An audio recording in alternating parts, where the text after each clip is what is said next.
welcome back to the Long Way Back podcast. I'm your host, Timmy Long, and today I'm joined by the brother, Tommy. My name's Tommy Long. Yeah, Tommy, you can say it. Hi lads, how are you getting on? It's Tommy here. Tommy's still a little bit shy at the moment. We'll get him past though. We'll get out of that yet. And the next guest we have here is, his name is Pat Sheedy, and I met Pat a while back above in Loughlin House, the open prison, and we've done a fantastic podcast that day as well, Pat. We did. And at the moment you've a book called 100 to 1 out. Fantastic book, Pat. Thank you very much. Yeah. So before we get into it, listen, we'll just open it right up, whatever you want to talk about. If we can start maybe at the start, maybe a little bit about where you came from, your own life and how it was. Yeah. I grew up in Moyross in Limerick City. As you know, Moyross was a tough state growing up. You know, it has social problems. But I loved it. Loved every bit of it. Wouldn't have grown up anywhere else, you know. But I always had a thing from very early in life that I felt I didn't fit in anywhere. And a lot of that, and I know this sounds fucking ridiculous, but a lot of that was down to having red hair and glasses and freckles. Like when you're a small 7-year-old kid and you're getting ragged and slagged about that all the time in school, and a few lads were tough lads and all that, I was either afraid of them or afraid of what they were going to say, you know. And it was only in prison that I was made look at all of that and how that affected me. Like I've been through treatment a couple of times in my years for recovery, and I never explored the reasons why I ended up the way I ended up until I went into prison. So that was, I suppose, the beginning of it, you know. Do you know, when you were young, Pat, were you academically strong when you were small? Yeah, I would have been, Yeah. I would have been. I suppose it was funny, like growing up in Moyross and growing up in a kind of a socially deprived area, I went to school, primary school in that area, where without being big-headed, I would have been head and shoulders above the rest of the lads academically. And a lot of them maybe were intimidated by that, and you know, there was a... Yeah, at school. And that's okay. It was fine. I had my knocks, I had the whole lot, part of growing up. But then when I went to secondary school, my mother got over all with this thing about sending me to the best school she could send me to. And she broke her arse to get me into this school called Arts College. It was, I don't know what the elite secondary school for lads in Cork is, but this was the elite secondary school for boys in Limerick, like, and she did everything to get me in there, and she did. And like a fella from Moyross going to school in Arts College sticks out like a sore thumb, you know. And I found myself then in a situation where I wasn't as academically on top. I would have been able to hold my own with most of them, but there was a lot of them equally as clever as me, if not more. And a lot of them would have been dropped off to school by daddy in Limerick and all this kind of shit, where I had to walk, you know, and all this kind of stuff. That hurts a young child. They feel that. A young child feels that. It does. And automatically I felt I had something to prove. And I started to prove it. Do you know, like when it came to playing sport and stuff in that school, I would have been fairly good. The rest of them are, you know, they weren't any. I was never much good, but I would have been better than them. Yeah. And then like I used to go to boxing club and all that kind of thing, and I fitted in with a certain amount of lads that looked up to me, because I don't know, did they look up to me or was I a source of fucking amusement to them because I was from Moyross? One or the other, but I kind of befriended them and got into a little clique and got my first girlfriend and all that kind of stuff. And sure, I loved it. It was all part of the buzz, but it was all bullshit. Like, I mean, it was all me being something that I wasn't, trying to fit in to a situation that I didn't really belong in. And the gambling started around that time. Do you know, in your family home, were you an only child? Middle, two sisters. Two sisters. Older, yeah. And would their journey in education been quite similar to yours? Yeah. And they got through the education system fine. Extremely successful women in their own right today, in their own careers. Fair play. Fantastic careers. Well up. Yeah. Would you have considered yourself so as the black sheep? Oh, without a doubt. Yeah. Yeah, without a doubt. Yeah, I think that's a safe one. There was three black sheep in our family. None of us got away with it. I'm just a small bit black up. I don't know, Tom. Don't be saying that about yourself. Yeah. Oh, I would have been the only one that ever brought a guard to the door. I'll put it that way. Yeah. And how did that make you? Like, how did you feel? Like, there must have been a lot of pressure in your shoulders as well, Pat, because your mother looked at, like, she's putting you through this private school, this good school. I don't know if it was a private or not, but like, she put a lot of work into it. Did you feel like you were letting her down or anything like that? I did all the time, and like I was a mammy's boy. Like there's no two ways about it. My mother idolised me, did everything for me. Like and I was a mammy's boy, and back then, even then, I never really gave a shit about things when I was pulling strokes. I never gave a shit about anything, but I always worried about how she'd feel. That was the one and only thing that used to fucking eat me up. I would have been similar now with my own mother. Yeah. I'd always, like, if I done something or I knew there was a guard or something going to come to the door, I'd tell my mum, be prepared, this is what's going to happen, this is what, draw. And so I can relate to that. See, I'd never have told her though. See, that was the thing. I was always just banking on them not coming. They're not going to come. They're not going to come around the fucking corner. Oh, they definitely were going to come when I tell her. You know? Yeah, and the look of the thing, like, and I mentioned it in the book, the look of disgust on her face. She wouldn't have to open her mouth to me, just looking at the disappointment in her face and the shame of having a squad car pulling up outside the door and all the neighbours going, he's at it again. That used to kill me. Do you know, if there wasn't the gambling addiction early on in your life, do you think the robbing and stuff mightn't have happened, or was the guy? Do you think it was just the first thing that you got addicted to, gambling? I have no doubt that I could be addicted to everything and anything that I take a go at. Like, now I can drink a pint and I can take it or leave it. Thankfully, I've never ever even smoked a cigarette. Not mind touch a drug. I don't know what it is about the gambling. I suppose it was the first big win that I had when I was really young. Kind of poisoned my mind as well. You know, it made me think, this is easy. This is the way it's going to be all the time, and it wasn't.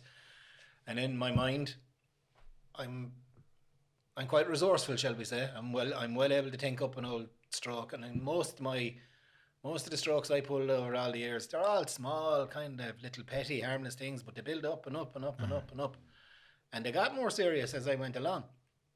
I started taking bigger risks. And what age when you really started to kind of take off? Jesus, I was 18 when I was 19 when I was in court first time for gambling. It says okay. The book is called 100 to 1, 100 convictions, €1 million. Like, that's conservative. I have the 100 convictions. The €1 million you can nearly double. But I have the 100 convictions, and I try to. I'm not trying to play it down. I'd say there's about 40 of them for driving with a mobile phone up to my ear or speeding and all that kind of shit. But there's still 60 odd criminal convictions in there.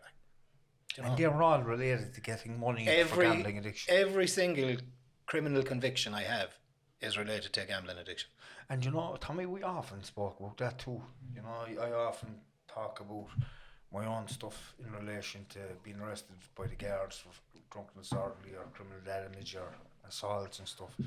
And I always look back at it and remember that I was always either stoned or drunk for every incident that I was arrested for. You know, I'm not saying I wasn't involved in criminality all the time. I was when I was sober as well. But it was never to a degree that I was going to get arrested unless it was involving with drugs or whatever. But like, when something is causing those kind of effects in your life, like for you, all these different convictions, and for us, like, if you had half a brain, or if you were a bit smart, or had conscious awareness, you would know, Jesus, this is not for me. But for the likes of us, addicted to drugs, alcohol, gambling, and other stuff, let's be honest, we just can't see that. We have to go right down and down and down and just keep hurting ourselves and others. I hate the phrase rock bottom. Because I don't think I have one. And let's be honest, and I've been in prison, through COVID. I've been locked up for 31 days at a time without getting out of a cell for any kind of fresh air even. I've been through fucking hell in prison, and I still don't think I've hit my rock bottom. And I hope I never do, but I don't think one exists for me. What do you do in your life today to ensure you don't hit that rock bottom? To hit that, to go back into the relapse and go gambling again? Well, every morning I get up, I look myself in the mirror now and I smile. Because when I got up and looked at myself in the mirror before I went into jail, you needed 3 mirrors to see me because I was that fucking size. Yeah, Do you know? we'll get to that too. Yeah, and I get a big buzz out of that. And I just tell myself every morning that I'm not going to have a bet today. And I have to live in the day. I know it's cliched and everyone goes, he's in treatment, he's waffling and he's talking all this, the treatment speak and all that. But it's simple. If I don't gamble today, I don't get into trouble today. Yeah. And that's the reality of it for me. I still go to 3 Gamblers Anonymous meetings a week. I'm now working around addiction. I'm working around people that are in the system. I'm involved with that every day and I'm in touch with that every day.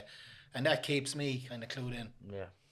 I need to be able to remember where I was not so long ago. Yeah. And like gambling can be as subtle as doing the lotto. That can be a relapse. I could be gambling now on my phone and you wouldn't even know. You know what I mean? It can be like the mind is so strong in relation to how it can fool us. Yeah. And I could be walking down the street and it could be Gold Cup Day. Yeah. And my head say, go on, it's Gold Cup Day. Go in. Yeah. And it's like, whoa, where the fuck did that just come from? Like, it's that easy. It's like, it's the same with drink. So, for example, I'm walking down the street and I'm having a tough day. Like, go on in there for a pint. And if you haven't got the awareness to know that that's just a thought and how you're feeling, how that thought is related to how you're feeling, because you might be having a tough day and it's looking for an easy way out, a way to soothe the way you're feeling, you actually might walk into that pub or that book. Oh yeah, very easy. Yeah, your head's going to tell you that you can do it different this time. That's of course it is. You have it this time. You're doing so well now. You deserve this. And I know a lot of people. You know, I always say being well can be very dangerous in recovery. Okay. Because when you get well, you tell yourself you deserve something. It's like, I deserve this. I went into treatment in 1991. I went in to get a letter off a treatment centre to keep me out of jail back then. That was the only reason I went in. But I learned in there a few things and I liked it. And when I came out of prison, out of the treatment centre, I remember it in August 1991. I didn't have a bed for 12 years. 12 years. What led to you going into treatment at that early, Pat? I got 15 months in the district court and I appealed it straight away as you can. So I didn't go to jail then. And while the appeal was pending, the solicitor said to me, look, there's a new treatment centre after opening up in Ennis. It'll look good for you if you go in there and say you have a problem. And what age were you then? 21. 21, and that's how bad it was at that age. Oh yeah. How many? What kind of issues was it causing in your life, in your family life, your own personal life? Oh, it was horrendous. It was horrendous. Like as I said, the shame I brought on the doorstep was shocking. Like my parents, my sisters are all really good people. They're respectable people, and you know all my friends even. Well, what I thought were friends back then, they're not, you know. Everybody shunned me, and I wouldn't blame them. Do you know? I mean, the reality of it was, I was behaving like a scumbag. I was doing small, stupid shit, and I was affecting a lot of people. Like I robbed money off of a friend of mine while he was asleep in bed. Do you know? But that's what addiction can bring. You know. Yeah. And we both me and Tommy understand that because that's the limit to where wanting, the need to have this, because it's not just so much as I have to have it, it's like I need to have it. Yeah.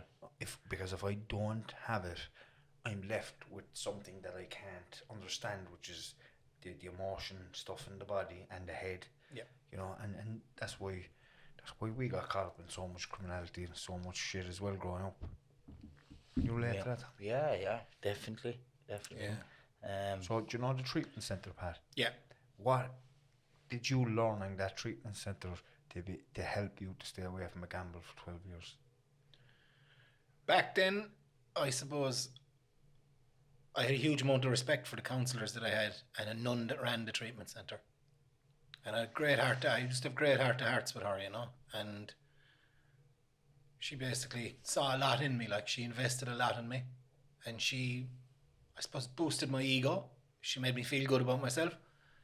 and basically promised me that if I did what she told me to do when I got out, life could be good. So I said, fuck it, I'll give it a go. I went home. I spent 3 days at home, packed a bag and fucked off up to Dublin. Got a job in Dublin. Complete clean start. Went to 3 or 4 Gamblers Anonymous meetings a week. Went to my aftercare from treatment centre for 2 years. And I just did that constantly for years and years and years. And it worked for me. Do you know? And how did you slip off? my brain and my ego and my pride telling me, maybe I can. Like you were saying earlier, Tommy, you know, the little fucking monster that runs into my head. And I have a huge problem with arrogance around general things. If I think I can be a bit of a fucking know-it-all, and if I think I know it, and that's it. And I began to think, well, you know, good job now at this stage. I had a five series BMW. I was wearing fancy fucking suits to work. I was travelling the world. I was doing everything. I had a nice nest egg in the bank. Sure. And I missed gambling because I really enjoyed it. And I began to just think, sure, look, one or two bets here and there ain't going to kill me. And at least now I have the benefit of the treatment and I can, you know, I can stop whenever I want. Could I fuck? I went in. I remember the first bet I put on. When I stopped gambling in 1991, for example, my bets were averaging about £20 at the time, £20 per bet, 20, £30. My first bet when I got in was straight in through 150 quid over the counter. And after that, it just kept going and going and going. And within 6 months, I blew a massive nest egg that I'd saved. Like, you're talking about being able to buy 2 houses in Dublin at the fucking time. And I had it blown in 6 months. I was back to petty little scams. I was back to lying. I was back to getting fucked out of apartments because I couldn't pay rent, all that kind of shit all over again very, very quickly. Do you know, for someone to relapse after 12 years like that? Shame. What? Shame is the way you felt? I went to, I had my first bet and was appalled. I felt physically sick, ran out the door of the bookies into the car and went straight home, sat down, didn't know what to do. Jumped in the car, went up to Phibsborough, to a GA meeting in Phibsborough. Sat down at that meeting and cried my eyes out. And told everyone at the table what I'd done. Here he is, the poster boy of GA, the man that hadn't had a bet in 12 years, that's helping everyone, sponsoring people, this, that and the other thing, is after falling off the cross himself. And every one of them came up to me and hugged me, shook my hand, thanked me for being so honest. I walked out that door and I didn't go back to another meeting in 7 years. Okay. Leading up to that gamble, right, were you going to meetings? Not as much. I'd started to wean off. And when did the first thought maybe of going back and making a bet happen before the actual day? Looking back, I would have been planning it for a couple of months. There you go. And you never opened up about it. And that's the key to it. Because my arrogance in my head told me I knew better, that I can control it. It owns me. And no one could tell you different then. This is one, and the one thing I do know today is that this thing owns me for the rest of my life, no matter what I do. And you know, when you realise that for the first time, and I'm sure I can see it here, I know you know it, because I can see it in your face, I know you do. I'm actually, and I'm getting emotional here thinking about, I'm actually afraid of drink and drugs and the knowing of what it can do, not just to me, but to my family. My relapse would be the complete devastation of my wife, my kids. She'd have to throw me out of the home, and I know for a fact, and I know this, and I know it in my bones, and this is why I'm so afraid of relapse, that I would be dead, lifed off, or put into an institution because of my head for life. And when you have a fear around that, I think it's good. It's a good fear. Yeah. I know there isn't a third recovery in me. No. Me neither. I had 2, there ain't a third one in me. I now know that. So during that whole time, it was 7 years, you were flat out for 7 years. 12 years. How did that relapse just phase out into you going back into recovery? Like, what happened? Like, you spoke a little bit about you lost everything. Lost all your money, lost everything. From there on, like, because we need to have money to be able to feed our habits. This is where the money side of it comes in the book, like where it says €1 million and all that. I was on, back then, in the noughties, like I would have been on $100 grand a year job. Okay. I earned good money. You were still working, so. Oh yeah, yeah. But I was on good, big money. Like I was more or less running the company I was in. I was on huge money, not enough for me. I was borrowing money off of banks. I was borrowing money off of friends. I was borrowing money at home. Still not enough for me. Then when that wasn't enough for me, the old scams came in. I had a huge, big client base at work. I could ring them up with an old sob story to throw me a few hundred here, a few hundred there. No, it was Rob and Peter to pay Paul. I'd pay most of them back, but it was still scamming. Didn't pay all of them back. Ended up in court again on a few of them. And it got to a point where around 2008, I just came up with a total harebrained fucking scheme about telling a bank manager that I had a property in England that I sold and I had a load of money coming, and sure, bang in the middle of the Celtic Tiger, he couldn't stop throwing fucking money out of me. And in the height of addiction, you're not going to say no to anybody that's throwing money out of you. So I kept taking it. And they cottoned on and they took me to court. Same thing again, except this time I found myself, for the first time ever, I found myself in a circuit court. And you know the difference. Yeah. And I did exactly the same thing I did back in 1991. I ran back to the very same treatment centre. 19 years later, I found myself back in Bushy Park. 19 years. Was that nun still there? She was retired, but I had spoken to her a few times, yeah. And exact same thing. How long did you stay there for, Pat? I did, it's a 28-day program. I did the 28 days. And again, I did that in 2010. Did my aftercare for 2 years. Became the poster boy for Gamblers Anonymous again. Trained as facilitator, aftercare facilitator, did counselling courses, you name it, I've done it. And I gambled again 2015. 5 years. So I went a 12-year period the first time, a 5-year period the second time. And were you slipping in your meetings then again, Pat? Yep. That's meetings are key, like, yeah, aren't they? I've more of an understanding around the second slip as I did the first one. The first one was just pure arrogance. The second one was a lot of self-pity. I had a lot of shit going on. My dad was very sick for about 12 to 18 months, cancer, and I found that horrifically difficult, you know. And he died a long, painful, agonizing death, and I would have been very close with him. Okay. We had a bad relationship when I was younger, when I was acting the bollocks, but I had kind of gone full circle with him to where he was more my friend than my father. Does that upset? Yeah, I can see still does yeah. to this day, you know. And I can absolutely relate to you. Yeah, if that makes if it helps in any way. Yeah, and then I had a relationship that broke up around that time as well, and I just went to fucking bits. My head just went. And my go-to, where yours might be a drink or a drug, mine is a bet. Yeah. And I went back at it. Same again. But when I went back at it in 2015, it was like nothing I've ever done before. It was horrific. It just took another The level. acceleration was... And a lot of it has to do with online gambling, which wasn't available to me before. This time it was. And I've serious issues around all that in relation to the companies and the way they market and handle, but that's another story. But Jesus, from 2015 right up to when I got locked up in 2020, it was the most horrific 5 years of my life. Can you tell people that are listening, right, what addiction does to somebody, how it controls their absolute everything in life? Their thinking, it's like you have no consideration for anybody in life or anything. This completely takes over everything. You don't feel anything. You can't feel anything from anybody else. You know, it just completely blocks everything out and it takes full control. Completely. And what I did on top of that was, and I didn't even realise I was doing this, but I binge ate, I comfort ate to handle the depression. And I didn't even know I was doing it. Like I said, I was 29.5 stone going into prison. That's fucking big.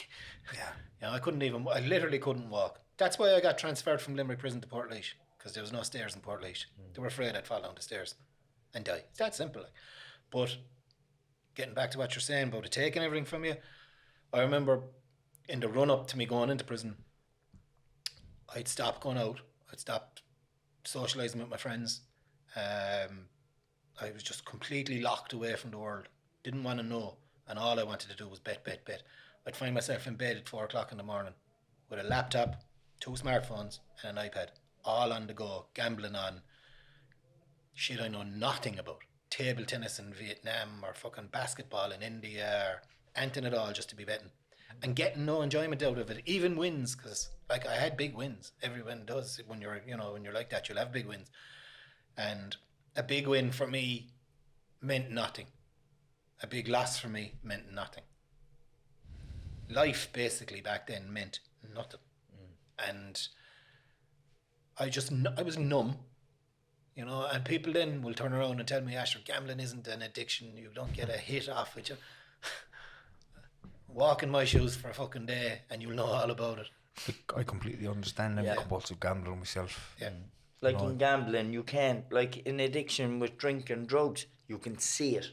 Yeah. But with a gambler, you can't see it. If I was an alcoholic, I always used to say to myself, if I was an alcoholic, I'd drink a cheap bottle of whiskey every day. It might cost me 80, 90 quid a week. I'd be off my face in bed every night at 6 o'clock. You would fall off the fucking chair if I told you how much I was gambling at that time. And it's just constant. And it's a chase, then consistent. It's a constant chase. Absolutely. Like, and the chase is to mean well. Yeah. Like you're saying, if I get this back now, I'll be able to pay them and pay them and pay them. Yep. That never happens. No. It's like going around on a hamster wheel. Yep.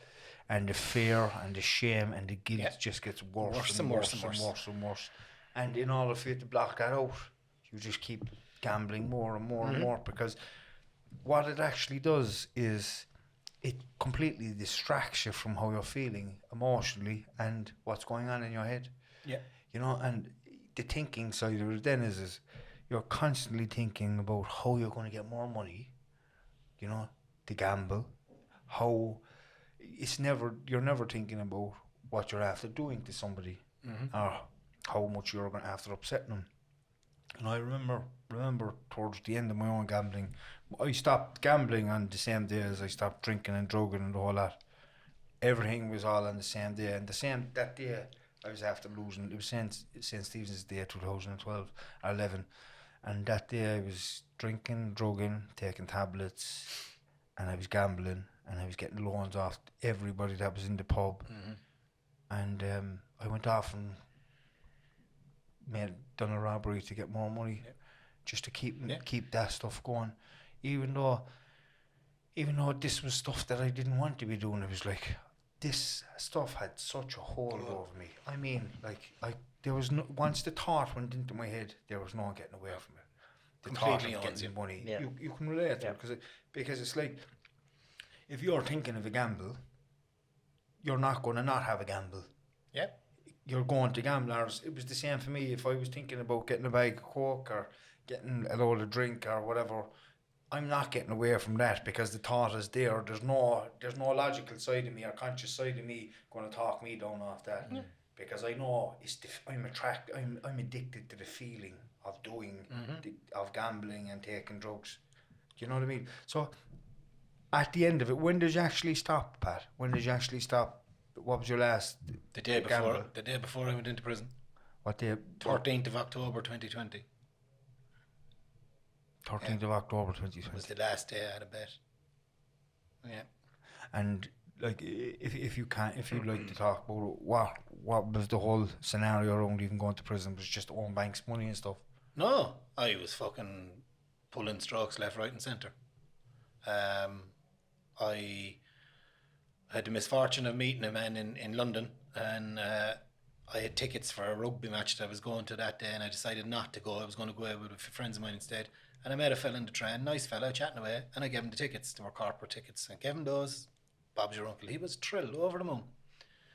And he contacted me through social media the following week and thanked me for the tickets, said they were fantastic. And next thing he just asks me, he says, I'm looking for tickets for the World Cup. Is there anything you can do to help me? And sure, there he goes. The light bulb went off in the head straight away. Rang him back, told him I could help him out. No, I did have contacts where I would have been able to get him, but I was taking a risk. I didn't know whether I'd be able to get him or not. And sure, he started firing over money to me left, right and centre. I just kept taking it, kept gambling it. And eventually he cottoned on, got sick of it. And he wasn't the only one that I was doing it to. There was 3 or 4 more. And he ended up reporting me. I was charged, brought to the circuit court. And that was where I got the sentence. The initial sentence. I got 3 years that morning in Limerick. That was upped then because when I was inside, when I was all over the papers, of course, then the other stuff started coming out of the woodwork. People reading papers going, oh, fuck, I remember him. Guards. So I ended up getting hit with 3 or 4 more charges while I was inside. I brought it up to 4.5 in total. All of it deserved. Yeah. No point in crying about it. All of it deserved. Do you know those people that, and we often talk about this, and I know you can understand it. You know, the people that did get hurt. Did you ever get an opportunity to maybe make an amends to them? Or? Yeah, I did with some of them. Some of them I haven't. Some of them have refused to speak to me, and that's okay too. That's their right. There are people out there today that I still owe money to. You know, that's the reality of it. If they contact me, and some of them have, because of all the publicity I've been getting off of this, like you can't do something like this book and not expect a backlash. But I'm dealing with it, and I'm able to deal with it. You know,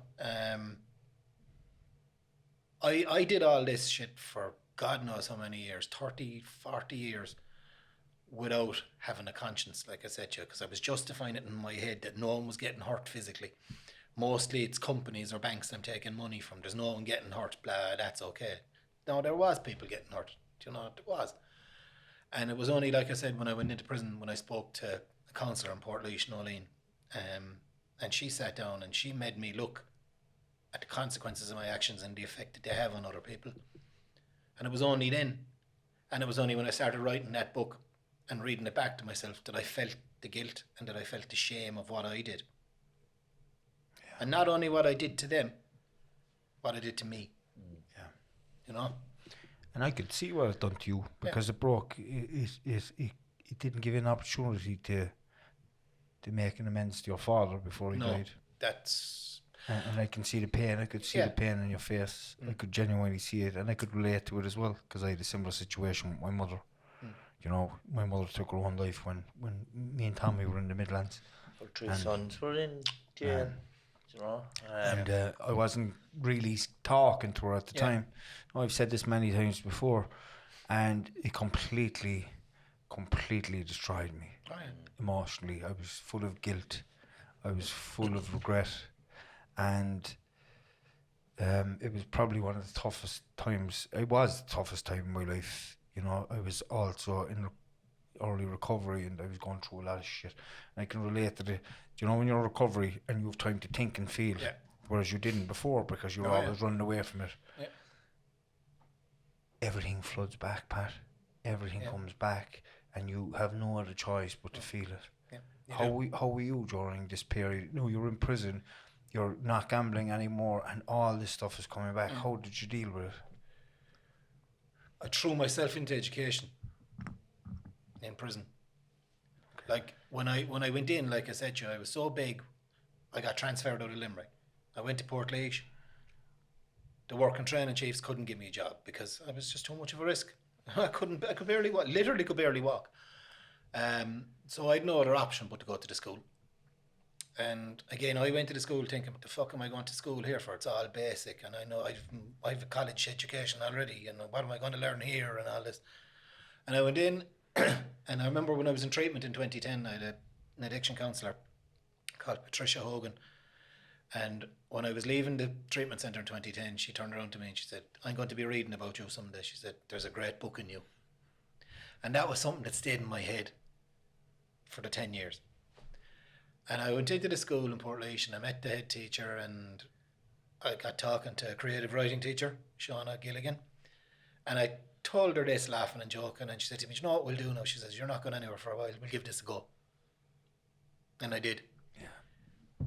And I went to the school in Portlaoise, like in school in Portlaoise. Portlaoise is more relaxed kind of a prison than any other. Like you can go up to the school 3 times a day. And I went up 3 times a day and because of who I was and I wasn't involved in anything major to give me internet access, I went up 3 times a day and I started writing my book. And I did my classes with Shauna. I got a job in the library And very quickly I adapted to the whole thing. I suppose I'd be a bit of a chameleon in a lot of ways. I could sit down and hobnob with the elite, or I could get down and roll around the floor with lads from Iras. You know what I mean? I'll find a way of fitting in. That's what I do. We're very adaptable, aren't we? That's what I do. Exactly. And around that time as well, I had a bit of a health scare. I keeled over in the fucking shower in the middle of COVID, didn't know what was wrong with me. Doctor came. Hail of the hunt was he told me I had type 2 diabetes, and if I didn't do something about it, I was going to leave Portlaoise in the pine box. And he was very, very straight about it. I liked this like Cork man, loved him, nice doctor, very straight. And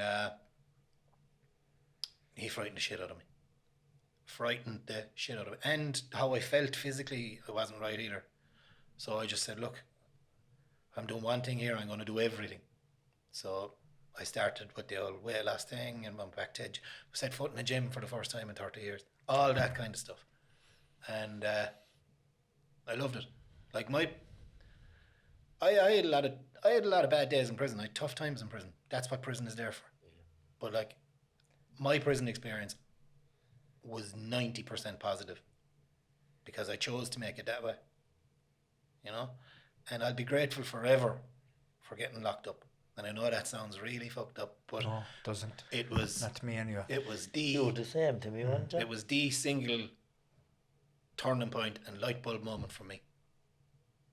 You know, my outlook towards life. You were ready for it, Pat. Yeah. Oh yeah. You were ready for it. Like. I was 51 before I walked into prison. Yeah.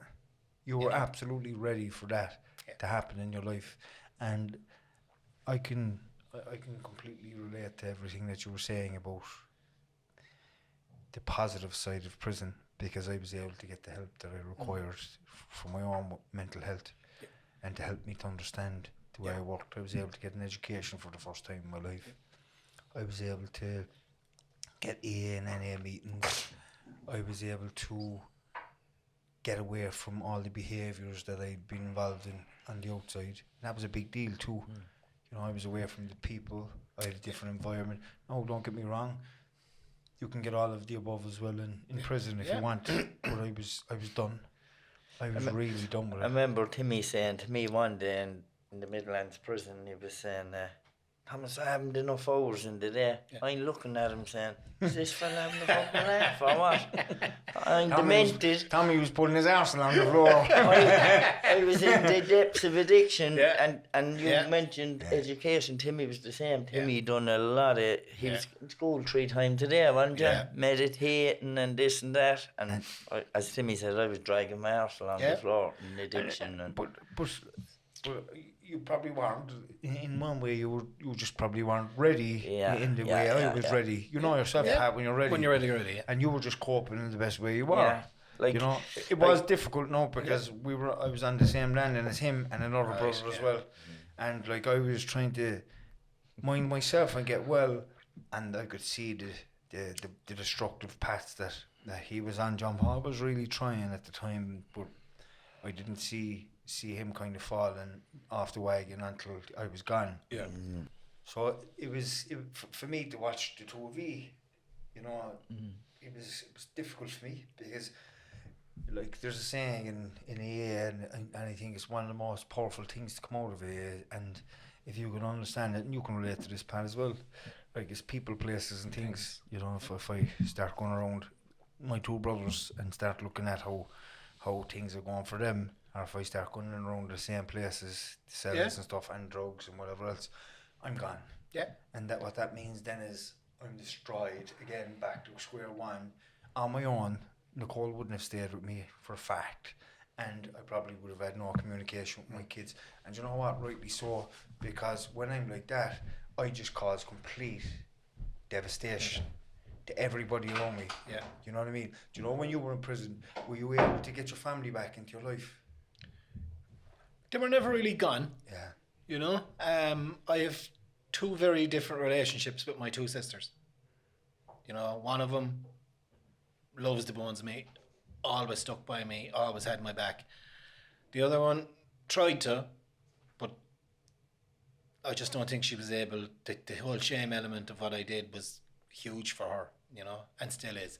and I have a strained relationship with her today. But that's okay. Do you know, there's nothing I can do about that, and she's perfectly entitled to feel the way she does. I did bring a lot of shame to her, you know, and it saddens me, but it is what it is.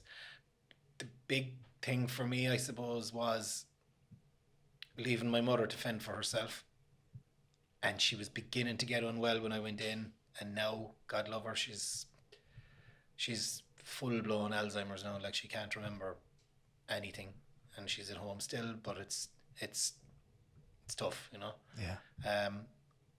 I'm very lucky with the dynamic I have with my friends. Like, I have 5 or 6 friends, whereas before I always thought I had hundreds, and I always thought everyone was my friend. You're not long finding out who your friends are when you go to prison, you know. And these lads are lads I've been knocking around with for the last 35 years that have had my back more times than I deserve, way more times than I deserve. And they're still my friends today, like, you know, and that's worth more to me than anything. Yeah. You know, than anything. I'd do anything for all of them today if I could. And that's powerful.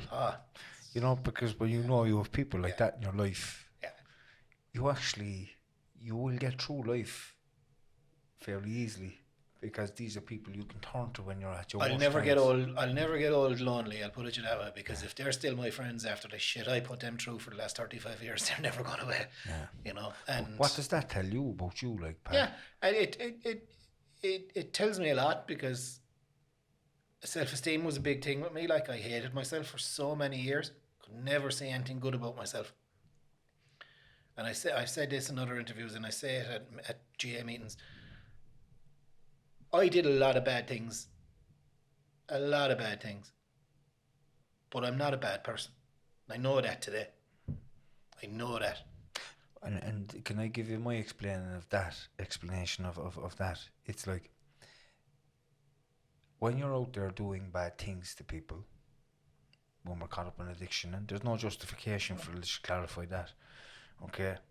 We actually have no awareness of who we are, or what our purpose is in this life. We don't have it. But when we really start to find out who we are and what we're really about, and we start connecting with ourselves, and we start pulling out all the rubbish, the conditioning from our past, or different really difficult experiences, you know, the influences from other people and us, when we start looking through that and knowing that they don't have anything to do with who we are, and we start throwing away, nice and slowly and gently, we start getting deeper and deeper into who we really are as human beings, as we are as individual people. And that's who you are. You're that kind, loving, caring person that genuinely wouldn't hurt the soul. And that's what I know I am. I wouldn't throw a paper on the street before, and now, before I would empty the truckload of rubbish on the street. Do you understand me? I had no consideration of my actions and what I was doing. You know, I rebelled against everything in society, people, guards, authority, you know, teachers. I didn't like anybody telling me what to do, and if you did, I done the opposite. But today, I know it's important to do the right thing, be a role model to my children, do the right thing. But also, I don't want to be throwing stuff around the streets, or I don't want to be robbing off anybody, because I'm connected today. I'm connected to how people feel. Before, I wasn't connected to how people felt. You know, and I don't, and today I know I don't want to hurt anybody. Do you know? No, there's situations in my life, and I know there's situations in your life that we have to protect ourselves from different people. Do you know? And sometimes we have to keep that raw exterior as well, just to make sure we're okay. Just to say, right, listen, just do what you have to do, but do it from a distance. This is me here. I'm on this path. You're on your path. They're on their path, and we live our lives. And that's all we want. Exactly. We just want life to be okay. And me and you have to move on, even if some people aren't able to move on.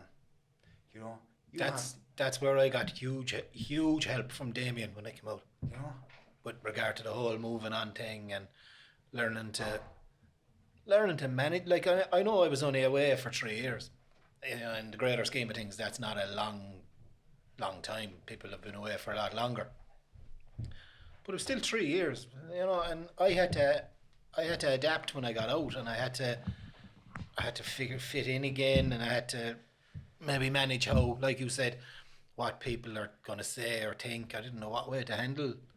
I didn't know what way to handle a lot of things for the first few months, you know. And I met Damien with you. You brought him up to Loughnhouse and you came up, and first time meeting him. I believe everything happens for a reason, and I was meant to meet him, you know. And he's been great to me since I got out. He's a good man. He's a great man. And his work they're doing with Spirit New is absolutely huge. Fantastic. And I believed in that project from the beginning, you know, because what he's doing is giving people who can't get opportunities because of being in prison and being told that, no, we don't want you here. He's giving them opportunities. Gives prisoners hope. Gives you hope. And what do you get from prisoners when you give them hope? You get a loyal person. You do. If you give somebody responsibility and a bit of just a chance for the first time in their life, they become so loyal to you. As they bend over backwards to you, and they grow as well with you, because you're giving them things that they never had before. If you told me 12 months ago even that I'd be back in prisons giving talks on mental health issues, or that I'd be back teaching in prisons and things like that, I'd have said you were nuts. So that's what you're doing at the moment. Yeah, and Damien's had a big part in all of that to help me, you know. What are your talks about, Pat? It was Mental Health Week in prisons there in February, and I went into 3 different prisons. I went into Wheatfield, I went into Arbor Hill, and I went into the Midlands, and I had 3 very different groups, different types of prisoners. I suppose my talks were in Wheatfield. It was more about my journey as such through the prison system and what it was like actually in prison, how I coped, how I adapted. I suppose from my point of view, the main point I was trying to make to the lads in Wheatfield that I was dealing with was, you don't have to be a hard man in prison. You know, you don't have to be macho. You don't have to be this. Be yourself. You know, and it's all right to have feelings, like, you know. Be a hard thing to do for a fellow who's conditioned all his life to having a tough exterior. Yeah. But there was the strangest thing ever after the talk I gave in Wheatfield. Like, there was 60 or 70 prisoners in the drag, like, listening, and I'd say a good 10 or 12 of them came up to me afterwards and asked me questions about, you know, about prison, about after prison, about my gambling, all these kind of things. So I walked out of there 10 feet tall because I felt that they were genuinely helped by what I had to say. And I guarantee you this, you felt like you were actually fulfilling a part of your purpose in life. And because it's about giving it back. Yeah. And what better way? You know, when I stopped using alcohol and drugs for a few years after that, even with the education, I'd look at my life and I'd say, what am I even here for? Like, I'm not a rocket scientist, I'm not a banker, I'm not a guard, a teacher or whatever. You know, I said, what am I actually here for? What am I going to give to this world? And, you know, it took a bit of asking, but it just came back to me, and just share your lived experience. Yeah, and that's it. Yeah. And by sharing my lived experience and still sharing it today, because it changes consistently with me, because I do so many different things to help me to grow as a human being and to be more fulfilled and more loving and caring to people and my family. There's no end to it, Pat. No, I'm part of the Writers in Prisons program now with the Arts Council. So I write creative writing programs specifically aimed at prisoners, help them, you know, and it's just so rewarding. Like, I used to get up in the morning to go to work, and I'd put on a 3-piece suit and I'd jump in a BMW and I'd talk bollocks from 9 to 5. And I used to think it was great at the time, and I look back now, that'd be my idea of fucking hell today if I had to do that again. Hell. You know, I'll go in to the Bedford Row project in Limerick tomorrow, and I'll sit down with people who have literacy issues, and I'll help them through those. And again, like I said, I walk out that door with a big smile on my face, feeling that I'm after doing something here that matters. Do you know what it means? Because it feels real. Yeah, I was just going to say it. It feels real. It means something. Yeah. You know, and there's no better You feeling can for be you yourself as well. Yeah. Be yourself, and But you're not judged. Yeah. And you don't feel that you have to prove anything to anybody. That's the thing now. I couldn't give a fuck what anyone thinks about me anymore. yeah, And that comes... That's the most liberating thing ever. And that comes from actually getting a lot of stuff, getting a lot of shit. You actually, you learn to just to take on board and process it. Like, if people, listen, Pat, it's okay for people out there to be fucking angry with you. And it's okay out there for people to be angry with me. But you know what's okay? Do you know what's not okay? For me and you to continue to carry that. Carry it. Yeah. You know, that's not okay. Because if we don't do the work we're doing, you know, with people in prison, podcasts, you write in your book, Tommy helping people with penny dinners and meetings, he does a lot of work there. If we don't continue doing that, there'll be a lot of people coming out of recovery won't have the help that they require and the path that we can show them to get well. And that's what we need to keep doing. And sometimes we just need to look beyond ourselves. We need to look beyond ourselves in relation to, it's not about us. No. It's not about me, you or him. What this is about, it's about just doing the right thing. Even though we're full of fear. Fucking hell, I was full of fear when I started this. But I know I'm doing something that's fulfilling for me. Can you relate to me? Definitely. You know, it's a lot of people get a lot out of these podcasts. You know, my phone don't stop. Yeah. Not just over the podcast, in every, you know, with recovery and this, and you know, and you know, I love helping people in recovery. I love passing the message, and you know, I get a lot of questions. You know, how did you do this, and you know, because like we were on the podcast last week, like, and like Timmy always says, it's, you know, he thought I was a helpless case, you know what I mean? Because I was, Pat, I was, you know, and a lot of people ask me, how did I get it?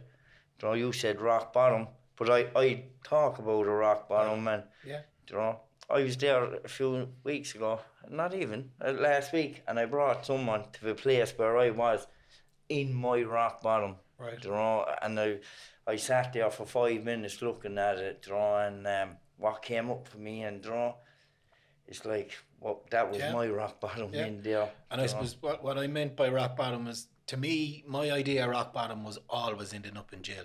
That was as bad as it was always going to get. Yeah. Life couldn't get any worse for me than the concept of going to jail.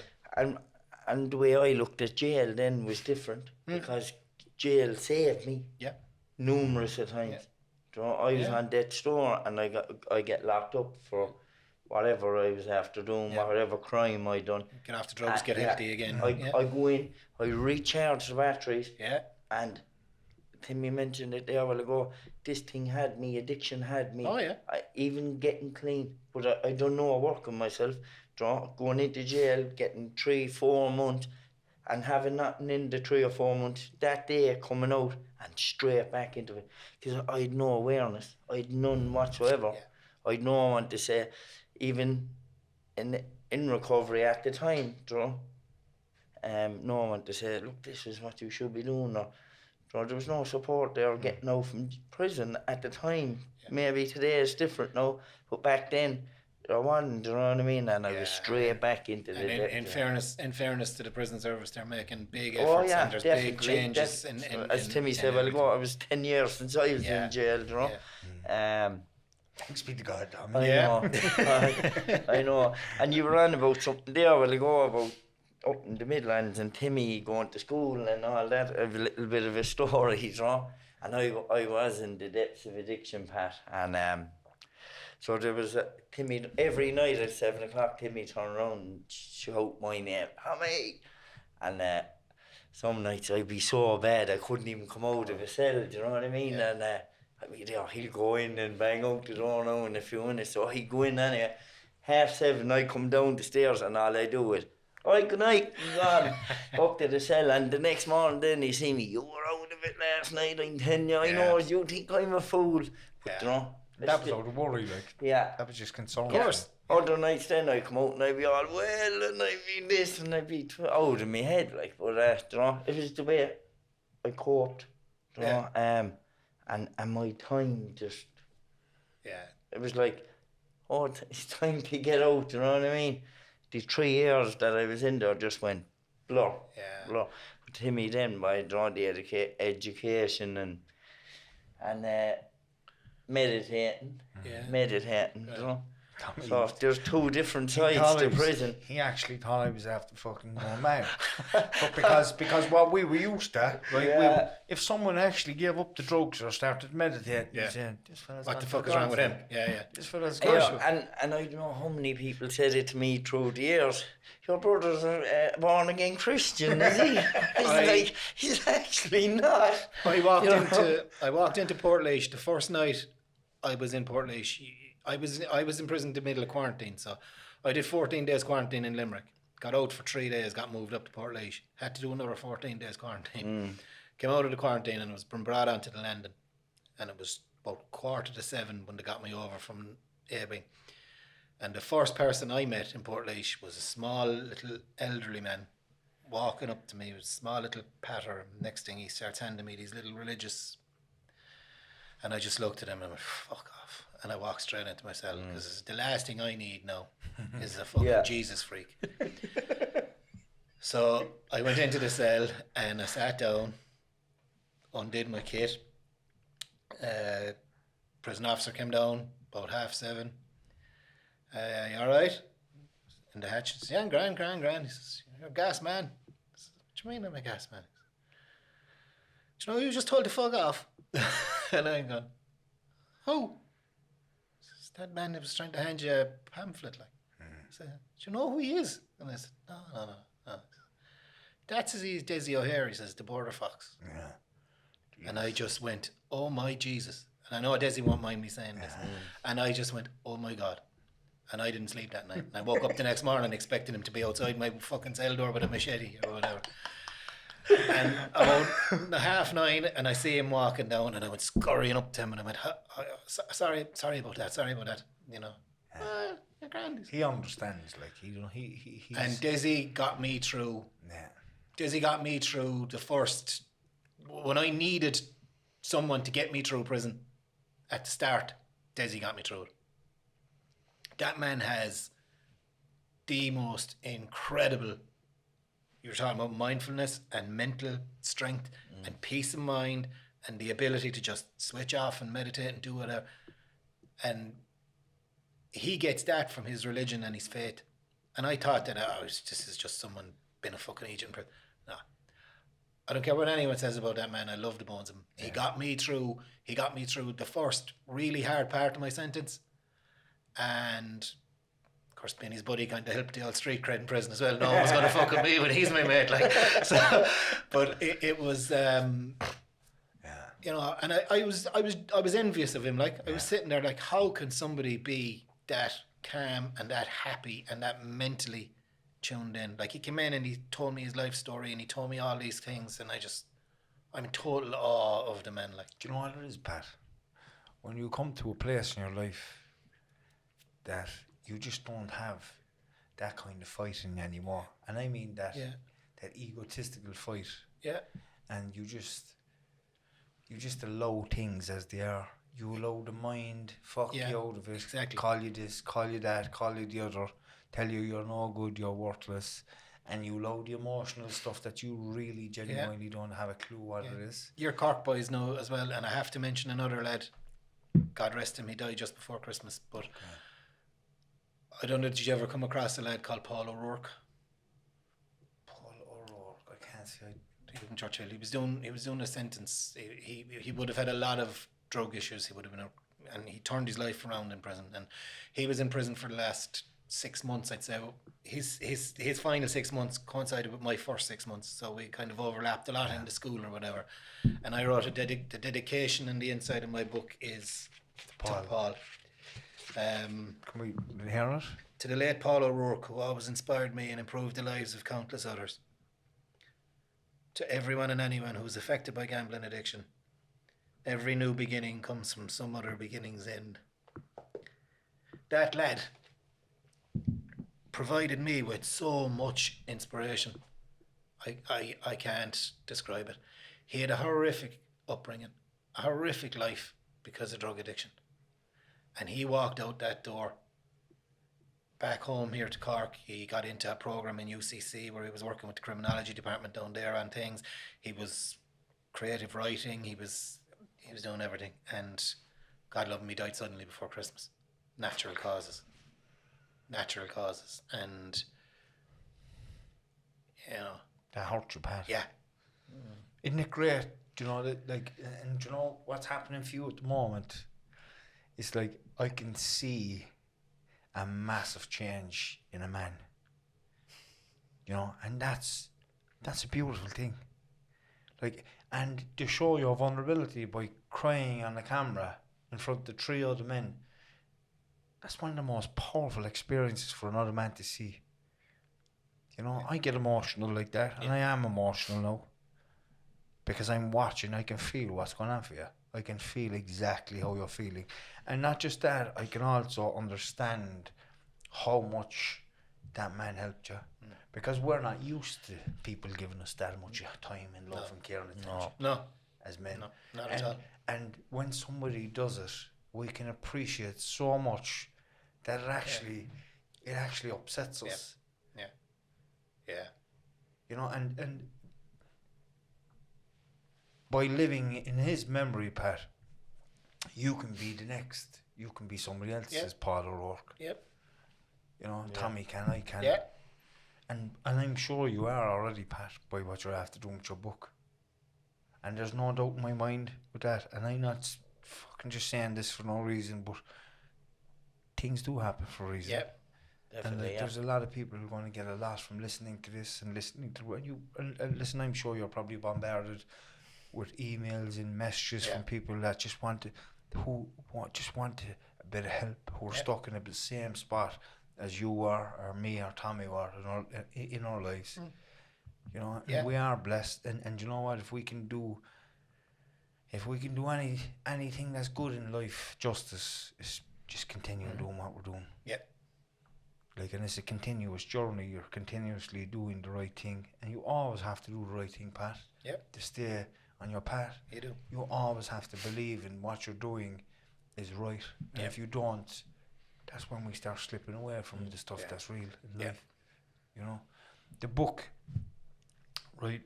How big is the book, Pat? And it's a complete life. It's your life story from beginning to end. 246 pages. It's I think there's 80,000 words in it finished. I think I wrote over 220,000. And if I was to be brutally honest and put everything into it, I could have wrote 1 million words to go with it. You know, I went through it as honestly as I could. There's a lot of things that I couldn't put in it. There's a lot of people in it that were affected by me badly that I haven't put in it for different reasons. I'm aware of it though, you know, and like you said, I if one person reads it and they go, fuck me, I could have a gambling problem, or Jesus, that's where, you know, and I've had phone calls and emails, like you said, from people that are genuinely upset by the story, and I hope that shocks everybody that reads it. I really do. It's not a happy story. There's no happy ending at the end of that. But it gives people what they need to be able to change their lives. Gives people hope. Exactly. Yeah. And the thing is that gambling is an insidious addiction, and there's so many people out there today with gambling problems that are afraid to acknowledge that they have them. And I just hope that opens the eyes of people and makes them realise how big a problem it is and how big a problem it's going to become. I would hate to be 14 again, starting out as someone with a gambling problem. Yeah. Have you anything to say to the people who's thinking about going gambling again? I suppose I was one of those people, you know, where I used to think, will I, won't I? You know, what I would say is that lose the pride, Pride is the biggest killer for me, and it was always my pride. I'm not going to tell him now because he'll be judging me again, or I'm not going to tell them because I don't want them to know. All that kind of stuff. Or else they'll tell me not to do it. Exactly. Of course they'll tell you not to do it. And that's not something you want to hear. I'm going to do it anyway. So, yeah, you know, like Timmy said earlier, everything happens for a reason. My journey was just a lot longer than other people's. You know, it took me, like I said, I placed my first bet when I was 15. I'd been robbing before then since I was 12, earlier. And it took me to 51 years of age to go into prison. Do you know? Some people would say I was lucky to stay out. I would say the opposite. If I got locked up when I was 20 and I went through all this at that age, I don't know what way my life would have turned out. But I don't think about that because, like you said, it is what it is. Do you know, this is what I had to do to get where I am now. And what other projects are you involved in today since you're out of prison, Pat? Doing a bit of work with Damien, like I said. The Bedford Row project in Limerick, I'm on the board of management there, and I do some adult literacy in there with them as well. Can you talk a little bit about the Bedford Row for me, please, and what's going on at the moment? It's a fantastic project. It's actually celebrating its 25th anniversary this year. Bedford Row project is a family project that works with people who are affected by imprisonment. It will work with the spouses. It'll work with the kids. You know, it provides counselling services, social work services, a general drop-in centre for homeless people, people that are just out of prison, people who have family members who are struggling financially. They could need help with a whole host of things. And how important is Bedford Row to Limerick Prison? It's to Limerick in general. Unbelievably important to Limerick Prison. Yeah. Limerick Prison is extremely reliant on the service it provides, and Limerick City as a whole is hugely reliant upon it. There's issues there at the moment with funding. It looks like, you know, I don't know what the current status of it is, but there is funding issues that I really hope get resolved very quickly. Because if they don't, and it's a thing that project, for whatever reason, had to withdraw its services, you'd see an awful lot more carnage in Limerick City. The work that's done in there on a daily basis is incredible. You know, it's incredible. And what do they need at the moment? Is the funding part, is it? Funding, yeah, funding. Ongoing negotiations, shall we say, with regard to sorting out a problem that's there, but the long-term regeneration funding that was there from the council has been withdrawn. Okay. So they would have provided over 2/3 of the funding. In fairness, the Irish Prison Service are very good to it. They do everything they can and they fund it. But the main source of funding came through the council, through regeneration, and that seems to be gone at the moment. It's kind of up in the air, so we're trying to sort that out. But it is, you know, it's influential. It's vital. Like I'm going to, you know, Alison will come in and talk to you. Yeah, and she's invited to have a chat here whenever she's ready. And she will when she's a chance. But like the 25th anniversary celebrations are going to start now at the end of April. We have open days and things like that. I hope you might come up for one of the days. Let me have a look and see what happens. You know, I can't speak highly enough of what the project actually does, because the families of prisoners, as you know, the families are deeply affected, more so than prisoners. And that means children and single parents. Children and parents. And minority groups, traveller support groups, things like that. All those people are very badly affected by having people in prison. More so than the prisoner. When we go into prison, like you said, Tommy, it's easy. I'll go in now, I'll recharge my batteries, I'll go to the gym, I'll get fed 3 times a day, and after you get over it, it's fucking grand. Yeah. The family member has to live with what I've done, what you've done, what Tommy's done. Do you know, the family member that needs support then, that has nowhere to go to, where do they go? In Limerick, they go to Bedford Row, and they get everything they need. And that needs to continue. Without a doubt. Yeah. Thank you, Pat. Listen to me, where can people get your book? You can get it everywhere, I think.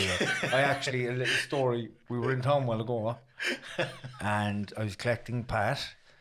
So I said, Pat, where's the books? He said, fuck it, Timmy, did you not get the book yet? And I said, no. Oh. He says, we go looking for it. So Pat got out. He went to Eason's, the book was gone. Sold out. Very good. Which is absolutely great. But we actually managed to get one in another shop. Got it in Dublin across the road, So we have it here now, and we're looking forward to having a read off it, you know. So before we finish up, Pat, is there anything else you want to say? Just thank you. You're very welcome. And thank you for I coming really down. appreciate it. Thanks, Tommy. Thank you. And as I said, we met before and I enjoyed your company, and I really seen a massive possibility of fantastic work that you could be doing around the gambling stuff within the prisons, and that's happening now. You know, and it's going to probably progress, and it's more people with lived experience going in there, as we spoke about earlier. Absolutely, yeah. So listen, I want to wish you all the best for the future. Thanks. And I mean that sincerely. And listen, Thanks, another great Pat. podcast. So I want to thank Tommy, our co-host tonight. Thanks, Tommy. Great. And Pat for coming down from Limerick and his book 100 to 1. And thank Tony, as always. Thanks, our Thanks, producer. Tony. So listen, lads, hope everything that we said tonight is after helping somebody, and if anybody's stuck around, get a family member even around the gambling addiction stuff, I'm sure Pat, where can you be reached, Pat? On social media and stuff? Social media, you can... Have you what's your page on social media? Twitter at PatSheedy1. Okay. And Gamblers Anonymous groups are there everywhere for anybody that all needs you have it. to do is type in 100 to 1. And That's the right. book will You can come straight contact up. me through the publisher, through Gill, or through social media, or anybody that wants through you, anybody to 100%. Bedford Row Project. And we'll in put Limerick. a link as well, Yeah. Tony, in the description of the box. So listen, thank you so much for listening, and I hope everybody's good.